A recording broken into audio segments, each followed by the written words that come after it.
कैसे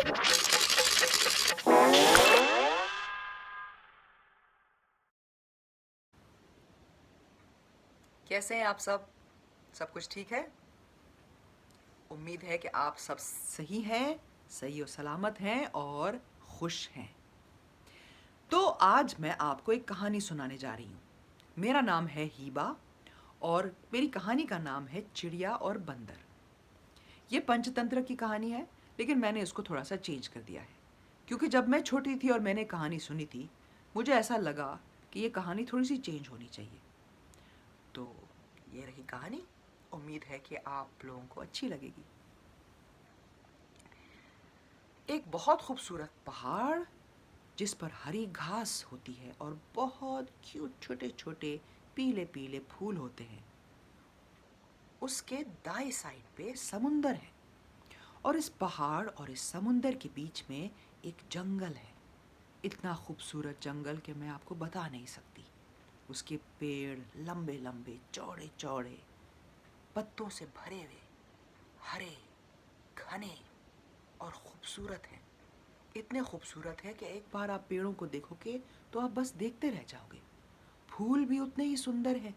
हर तरह तरह के फूल हैं, नीले कलर के, पीले कलर के, हरे कलर के, नारंगी कलर के, बैंगनी कलर के। हर तरह के खूबसूरत पेड़ और खूबसूरत फूल और खूबसूरत पौधे हर जगह हैं। यहाँ पे दूर दूर देश से जानवर और पक्षियाँ आते हैं इसी जंगल में रहने के लिए। तो ये जंगल की कहानी है।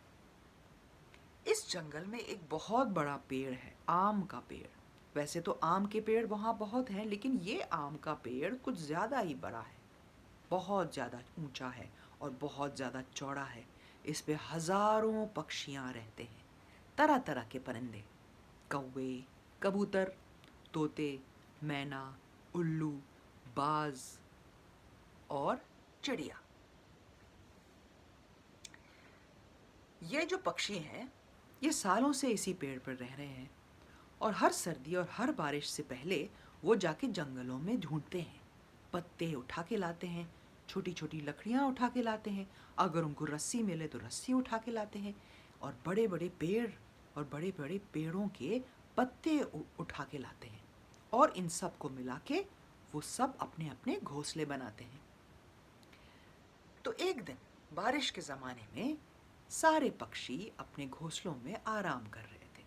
कौवा वहाँ पे सो रहा था अपने बच्चों के साथ, चिड़िया सो रही थी, तोते सो रहे थे, उल्लू सो रहा था, बाज सो रहा था और मैना सो रहे थे, कबूतर भी सो रहे थे। एकदम से दूर से एक बंदर अपने आप को ऐसे पकड़े हुए, क्योंकि बारिश हो रही थी, और अपने आप को बारिश से बचा बचा के किसी तरह वो पेड़ के पास आ पहुंचा और पेड़ के नीचे सहारा लेके बैठ गया और ऊपर देखने लगा। बारिश बहुत ज़ोर से हो रही थी, तो वो ठंड से बेचारा ठिठुर रहा था। उसने अपने दोनों हाथों को अपने कंधों पे ऐसे मले और ऐसे करने लगा। सारे पंछी और सारे पक्षी उसको देखने लगे। जो चिड़िया थी वो थोड़ी सी स्वीट थी, लेकिन कुछ ज़्यादा शानी थी। तो उसने सोचा कि भाई हम सब तो अपने घोंसलों में रह रहे हैं, हम सब सेफ हैं, हमारा घर है, हमारे बच्चे हमारे पास हैं, लेकिन ये बंदर, इसका कोई घर नहीं है और इसके पास तो हाथ हैं, हमारे पास तो हाथ भी नहीं है। भगवान ने हमको पर दिए हुए हैं, फिर भी हम अपना घोंसला बनाते हैं, हर साल बनाते हैं और उसमें रहते हैं, लेकिन ये बंदर क्यों नहीं बना सकता, इसके तो हाथ हैं। उसने बहुत सोचा कि इस बंदर से कुछ बोलूं कि ना बोलूं, बोलूं कि ना बोलूं, और बंदर बेचारा वैसे यहाँ पे पेड़ के नीचे ठिठुर रहा था। तो चिड़िया ने सोचा, मैं जाके बोल ही देती हूँ। फिर उसने अपने पर खोले और उड़ती हुई वो बंदर के पास गई, बंदर के मुंह के सामने आके बोली, सुनो बंदर, सुनो बंदर, तुम अपना घर क्यों नहीं बना लेते? देखो हम सब के घोंसले हैं और हमारे घोंसले इतने बड़े भी नहीं हैं जिसमें तुम उसमें रह सको, वरना हम बोल देते कि तुम आके रह जाओ। लेकिन हम तुम्हारी चिंता के लिए सोच रहे हैं, तुम यहाँ पे भीग रहे हो, ठंड से ठिठुर रहे हो, अपना घर क्यों नहीं बनाते? देखो हमारे पास तो हाथ भी नहीं है, हमारे पास पर हैं, फिर भी हमने अपने अपने घर बनाए हैं। तुम्हारे पास तो हाथ है, तुम अपना घर बनाओ ना। बंदर ने पहले कुछ बोला नहीं, बोला हाँ सही कह रहे हो, लेकिन मुझे घर बनाना नहीं आता।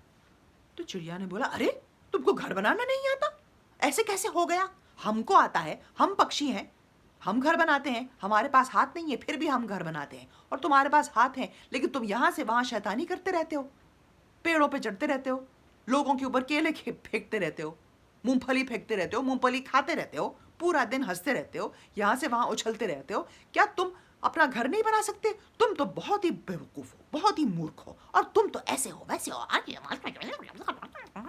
और बोलने लगी बोलने लगी बोलने लगी। बंदर ने पहले कुछ नहीं बोला, पहले उसने बोला कि चिड़िया सही तो बोल रही है लेकिन कुछ ज़्यादा ही बोल रही है, अभी इसको बोलने देते हैं। उसने कुछ नहीं बोला, कुछ नहीं बोला, कुछ नहीं बोला। लेकिन जब चिड़िया उस पर चढ़ गई और उसको मूर्ख बनाने लगी, उसने बोला, चिड़िया ने बंदर को बोला, मूर्ख हो तुम, मूर्ख हो, बेवकूफ़, तुमको अपना घर बनाना आता भी नहीं है।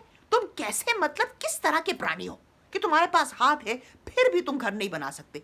तब एकदम से बंदर को बहुत ज़्यादा गुस्सा आ गया। उसको ठंड भी लगी थी, उसने 2 दिन से कुछ खाया भी नहीं था। वो एकदम से उठ खड़ा हुआ और चिड़िया को बोलने लगा, क्या तुम अपने आप को बहुत ज़्यादा शानी समझते हो? क्या तुम समझते हो कि मैं घर नहीं बना सकता? मैं बना सकता हूँ, लेकिन मुझे नहीं बनाना है। क्या करोगे तुम? तो चिड़िया बोली, अरे क्यों नहीं बनाओगे घर? तुमको घर बनाना चाहिए। तो बंदर को बहुत गुस्सा आया, उसने बोला, ठीक है, अब मैं तुमको दिखाता हूँ, तुम ओवर कॉन्फिडेंट चिड़िया। और वो पेड़ पे चढ़ने लगा, चिड़िया के घोंसले के पास गया, उसने चिड़िया के घोंसले को उठाया और नीचे फेंकने वाला था कि चिड़िया बोली, नहीं नहीं नहीं नहीं नहीं नहीं नहीं नहीं, प्लीज, मेरे छोटे छोटे बच्चे हैं। तो बंदर ने उसके अंदर देखा, चिड़िया के घोंसले के अंदर सचमुच 3 प्यारे प्यारे छोटे छोटे बच्चे थे, कर रहे थे। बंदर ने देखा, उस बोला कि अरे, अपने आप से बोला, मैं कितना बेवकूफ़ हूँ, कितना, मुझे ऐसा नहीं करना चाहिए। उसने घोंसले को नीचे नहीं फेंका, उसने घोंसले को वापस पेड़ पे रखा अच्छी तरह से, और फिर वहाँ से नीचे भागा। लेकिन तभी कौवा और कबूतर और मैना और तोते और बाज सब लोग उसके टूट पड़े थे। अरे, तुम हमारे घोंसलों को उठाता है, हाँ, हमको डराता है, अब हम तुम्हारी शामत करेंगे। सारे सारे पंछी उसके पीछे भागने लगे और बंदर भी भागने लगा। बंदर बोलता रहा, अरे लेकिन मैंने तो घोंसला वापस रख दिया है। फिर भी पक्षी उसके पीछे भागते रहे भागते रहे भागते रहे, चोंच से उसको मारते रहे। कौवे ने उसको मारा, बाज ने उसको मारा, मैना ने मारा। बेचारा वो सहता गया और भागता गया और भागता गया और जाके एक पेड़ के पीछे जाके बैठ गया।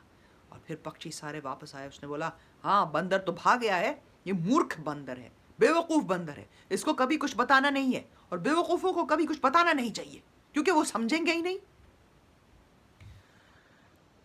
तब उल्लू, जो ये सब देख रहा था, उसने बोला कि मूर्ख सिर्फ बंदर नहीं है, तुम लोग भी मूर्ख हो। अगर तुमको किसी चीज़ का ज्ञान है, अगर तुम कुछ चीज़ जानते हो कैसे करते हैं, और आप दूसरे को समझा रहे हो कि आप भी वो करो, अगर दूसरे को नहीं आता वो चीज़ करना, तो आप क्या करोगे? उसके मजाक उड़ाओगे? उसको मारोगे? नहीं ना, उससे क्या फ़ायदा होगा? वो मूर्ख आदमी और मूर्ख रह जाएगा।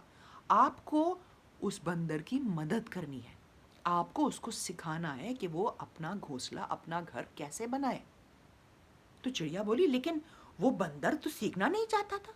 उल्लू ने बोला, अरे आपने सीखने की नौबत ही नहीं दी उसको, आपने उसको सिखाया भी नहीं, आप उसको बस बोलते रहे कि आप मूर्ख हो, आप मूर्ख हो, आप मूर्ख हो।